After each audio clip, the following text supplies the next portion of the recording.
Hey guys, welcome back to the Laid Back Homestead. I'm Crystal, and today we are unboxing my new indoor composter. If you've seen any of my other videos, you know I am a big fan of indoor composters, and I had one prior to this that the bucket mechanics broke.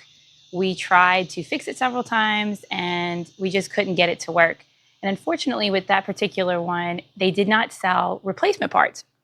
So we've been on the hunt now for a while, probably about a month, and my husband came across this one on Amazon, and I will link it down below. We bought this with our own money, not sponsored, but I'm going to unbox it and I'm going to run a full cycle and show you how I use these electric composters. So this one is the Airthereal Composter Revive R800. I don't know if you can see that, but like I said, I will link this one below, and if you're interested in it, let me know if you use any other brands that have worked. We really wanted to go this route because it has replacement parts.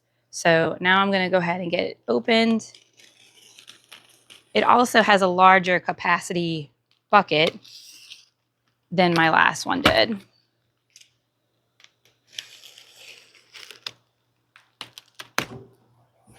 I have our thank you card and our handy manual. So after a little bit of negotiating with the box, we got it out and onto the table. And it does come in this nice little bag.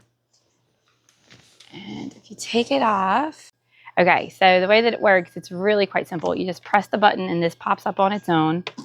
And I'm just going to take out this little cardboard insert. And then we have our bucket. And this one feels a lot heavier than my previous one.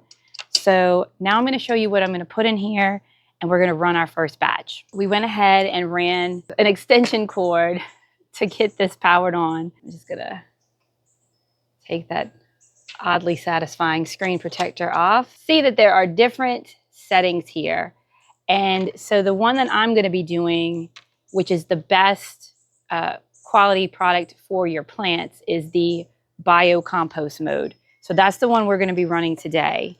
So now I'm going to talk a little bit about what we can put into our composter and what we can't put into our composter. All right, so there are several things you can put in here. I'll start with what I'm actually going to be putting in here. I'm going to start with some coffee grinds and some leftover Splenda packets. We have some old lettuce, some banana peels, a bad pepper, cringeworthy old green onions. Then I also have this bag of hodgepodge, which looks like baby carrots and some banana peels going in. I do collect compost from my family and friends, or food scraps, should I say. And I'm just gonna push that down. Now there are other things that I don't have here that you can put in there. Weeds, dead house plants, nuts, soft bones like fish bones, soft shells like eggshells or shrimp, soft peels like watermelon and melon, fruit and veg scraps, obviously, food leftovers. The reason why I like these indoor composters is because unlike an outdoor compost pile, you are allowed to put in dairy products as well as meat scraps. And then, of course, coffee filters, grounds, tea bags, which you saw me already put in here. Small amounts of starches, of course, like bread or pasta, and small amounts of sauces. Now, the biggest thing you don't want to put in here are any type of large, hard bones like beef or pork. Cooking oil and grease, they don't really want you to put anything like that in there, as well as candy or gum, and definitely no flammable materials like alcohol. That's a no-no. And don't forget, before you run your first batch, you do want to go around and take off all of these stickers. Safety first, friends, safety first. So now I have that, and I just realized there's actually a sticker in the bucket. So now I have it filled up, and you just put it in here. You line it up. There's some grooves at the bottom. It's really not complicated. Close my lid, and then there are a few options on my screen.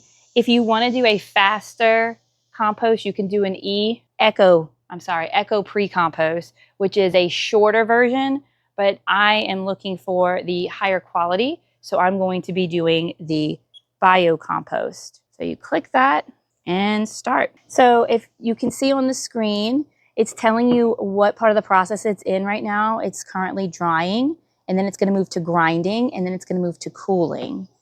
And it's got a little spinny wheel, and if you need to pause it or stop it at any time, those are your buttons right there respectively. So the reason I like this one also is because it's got this really cool top where you can see through it and see everything that's happening. So while my gadget is gadgeting and making my pre-compost, I wanted to talk about really the necessity of something like this. If you live in an area where you can do a more traditional compost system, something like this is not going to be necessary. If you're like me, where you live either where there's an HOA that you don't even want to mess with, or you have wilts in your yard, so you really can't do a traditional compost system, something like this is a good option. The only downside to them is that depending on the model you get, they can be a little pricey. I have gone with a more expensive model this time simply because I used my old one so much. And my old one, though, was a cheaper model. So the pros are there, especially if you have like a balcony garden and you want an active way to utilize your waste. It is not necessary. I also have a compost tumbler that I use religiously for larger items that can't fit in there. And I also have worm towers.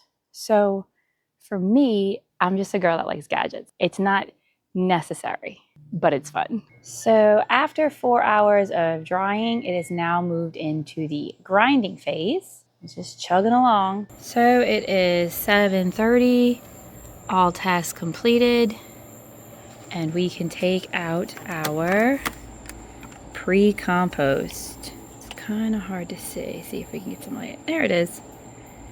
Now, of course, this is not fully broken down compost. It is what we call pre-compost. But as you may very well already know, I compost in place in my gardens. So I like this because it's actually broken down one step closer to final compost than what I typically even start with. Now my pre-compost is finished, and this is about the texture you'll end up with. It can be a little wetter or drier depending on what you put in there. But I will just take this and go spread it around my yard. So you can see our newly planted fall vegetables. And I will just come in their little fertilizer trench and spread that around. Thanks for hanging out with me today. It was a little bit of a different video, just kind of highlighting one of my favorite gardening gadgets. I will link the one that I bought off of Amazon down below, but there are several others that are cheaper as well. Appreciate you hanging out with me today. If you're into gardening content, I encourage you to subscribe. And if you found this video helpful, go ahead and give it a like or a thumbs up. And until next time, stay blessed.